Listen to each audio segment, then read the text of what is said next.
After being taken with the 5th pick in the 1995 draft by the Timberwolves, Kevin Garnett had a phenomenal 21-season Hall of Fame career that saw him named season MVP in 2004 and earned Defensive Player of the Year honors alongside a well-earned ring in 2008.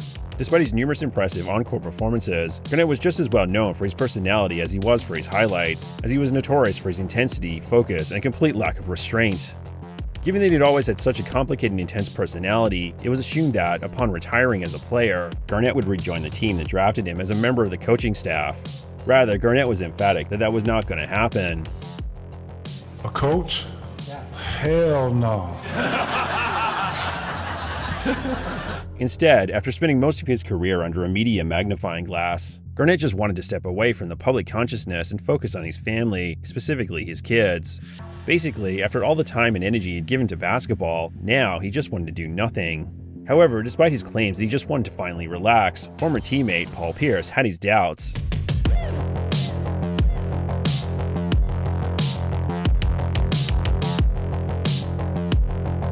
And Pierce was right.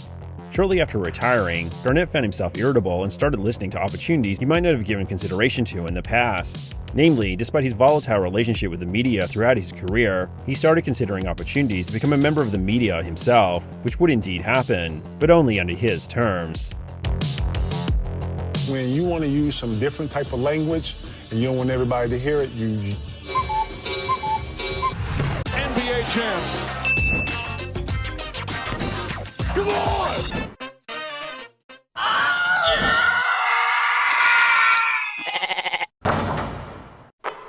It's like clubbing baby seals.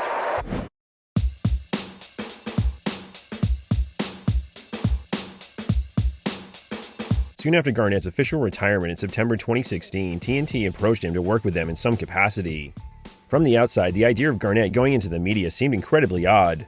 In the past, when it came to the media and his public image, Garnett was seen as closed off and someone who typically only talked when he was contractually obligated to. So much so that team officials often had to make up excuses for him for not attending media sessions, especially during his early years in Minnesota. However, in private, teammates found Garnett to be incredibly talkative. After almost every practice or game, back in the locker room, it was common for Garnett to entertain younger players with his tales of battling various NBA legends. Pierce even once described listening to Garnett's stories like sitting around a campfire. So, with this in mind, given Garnett's storytelling skills and all the wild tales he had to tell, it was assumed that TNT were looking to add Garnett to the panel of their phenomenally popular show Inside the NBA. Over the course of his playing career, Garnett rarely granted interviews, but when he did, he was known for his intelligence, honesty, and insight when he did make himself available to the media. So, in theory, it would have been a perfect fit for Garnett to be working alongside former players Charles Barkley, Kenny Smith, and Shaq. However, although he respected the show, Garnett wasn't comfortable with something as structured as Inside the NBA. At least, he wasn't comfortable appearing on the panel. But he had another idea. And in October 2016, it was announced that Garnett would be joining TNT on a multi-year contract. It was also revealed that he'd serve as a contributor for Inside the NBA and would appear weekly throughout the season from a standalone set to provide insight and commentary on the NBA with his own unique take on the league. Some of this you ain't gonna be comfortable with doing. Guess what? We don't give a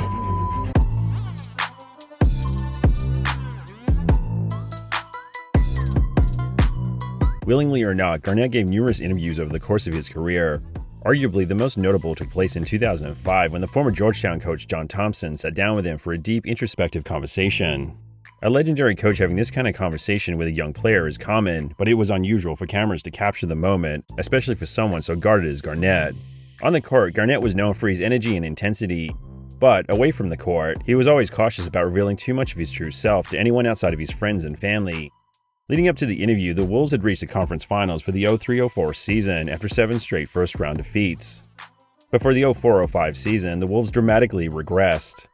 The team's legendary coach Flip Saunders was fired midway through the season as the Wolves struggled to recapture the magic of the previous campaign, despite the fact that Garnett was playing at an MVP level. The team failed to even make the playoffs, and, after the season, key players Latrell Sprewell retired after turning down a contract extension, while Sam Cassell was traded to the Clippers. For the first time ever, at least in public, Garnett appeared vulnerable and frustrated, and his frustration and devastation was clear. The success he had strived for so many years was slipping away, and the burden of unmet expectations finally poured out of him in a rare display of emotion.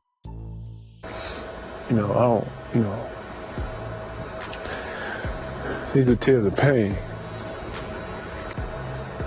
ain't about what I'm doing. Evidently what I'm doing ain't enough to, get us wins, I hate that I'm like this in front of you right now, man. No. The interview aired in February 2005 during that year's All-Star weekend, and Garnett's vulnerability made him even more beloved.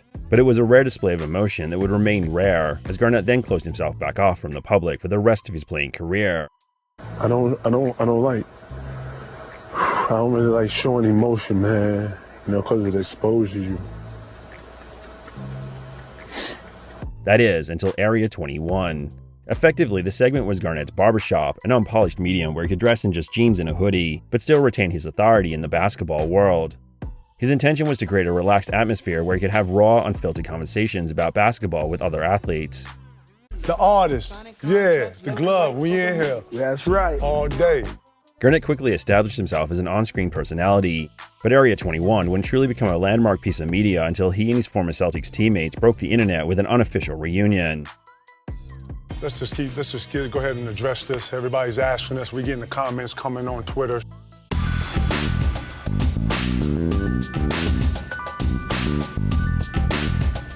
During his time hosting Area 21, Garnett talked to a number of basketball legends, including Gary Payton, Ben Wallace, Kevin McHale, Sue Bird, and Candace Parker.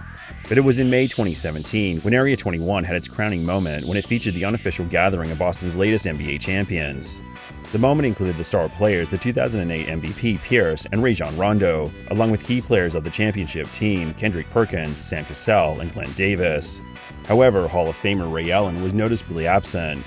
The players were brutally honest about everything they discussed, particularly when it came to Allen and his departure from the Celtics' Big Three to join Miami in July 2012.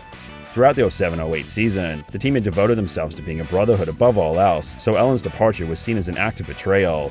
It almost felt like you married and you come home and the wife and the kids and the clothes and everything is out the house. You didn't get a note or nothing.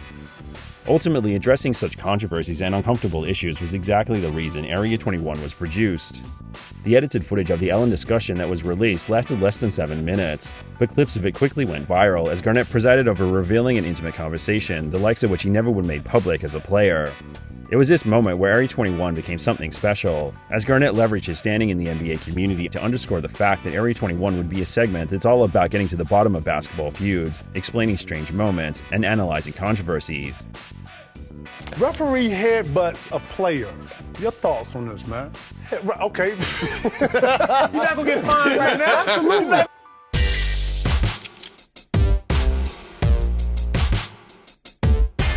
With the debut of Area 21 for the 16-17 season, Garnett quickly established himself as one of the most engaging personalities in the basketball community. A key to his success as a media figure was that, as Garnett got older as a player, he'd withdrawn from the media more and more. Now, though, Area 21 gave him and his guests the chance to show fans a side of their personalities that they may not have seen before. Former players to appear in Area 21 included a number of figures who were never media favorites, such as Latrell Sprewell, Gary Payton, Jason Williams, and Spencer Haywood. Garnett intentionally reached out to these controversial individuals.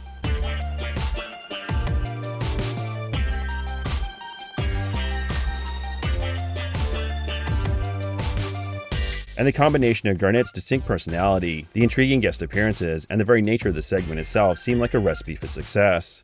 Additionally, the show was consciously constructed to be a social media vehicle, as clips from the segment were posted online immediately after they aired, all of which generated millions of views.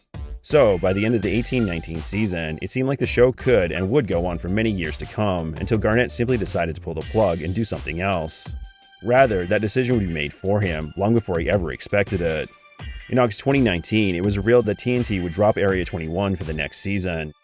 At the time, the show had been on air for 3 years and built a respectable audience, but it wasn't enough to save the segment from the shakeup that was happening behind the scenes at Turner Sports. At the time, they were in a stage of transition after the parent company Time Warner was acquired by AT&T. Consequently, a number of changes were made behind the scenes. NBA TV's The Starters, who had been with the company for 6 years and produced more than 1,000 episodes, were one of the biggest casualties of the move, as was Garnett and Area 21. Fortunately, Garnett parted ways with TNT in relatively good terms, leaving the door open for himself and the company to collaborate again somewhere down the line. Anything's possible!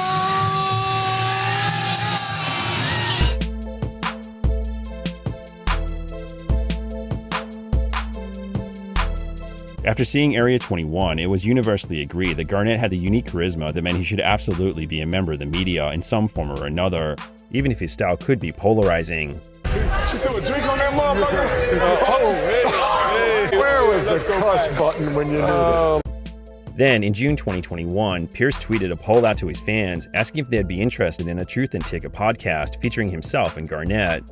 In response, 98% of the 10,000 respondents stated that they wanted to see it happen. Later, in October 2021, Pierce teased via Twitter that the podcast might just happen. See so, Tick. After retiring in 2017, Pierce had worked for ESPN as an analyst. However, he'd been fired in April 2021 after posting footage of himself partying with dances on his Instagram Live. As of November 2022, the Truth and Ticket podcast hasn't come to fruition, but Pierce and Garnett have done a podcast together. In January 2022, Garnett launched his solo podcast KG Certified with Showtime Basketball, for which he had Pierce as his first guest. The two talked about the latest news around the league, playing out with much the same relaxed nature and free-flowing conversation that Area 21 became known for, though the environment and overall feel of the podcast was less upbeat, though much more accessible to a mainstream audience.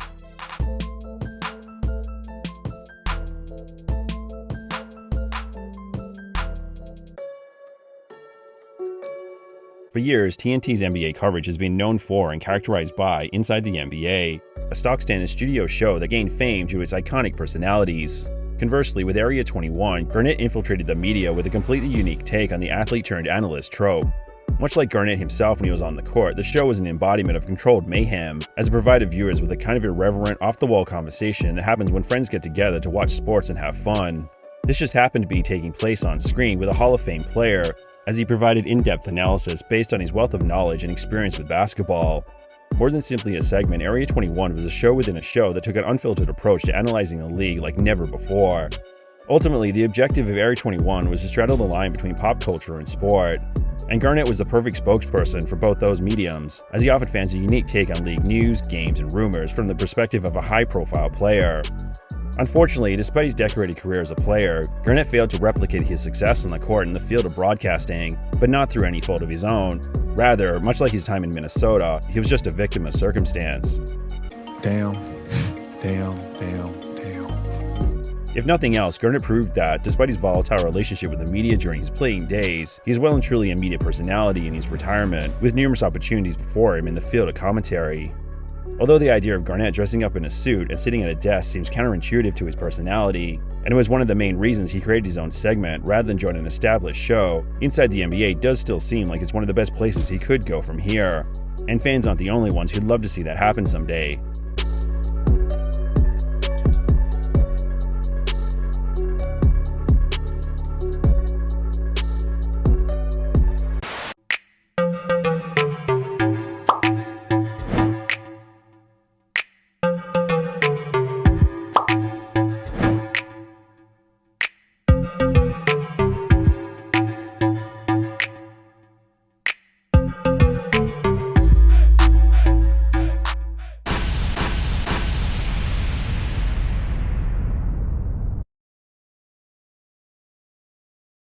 Guess what? We don't give a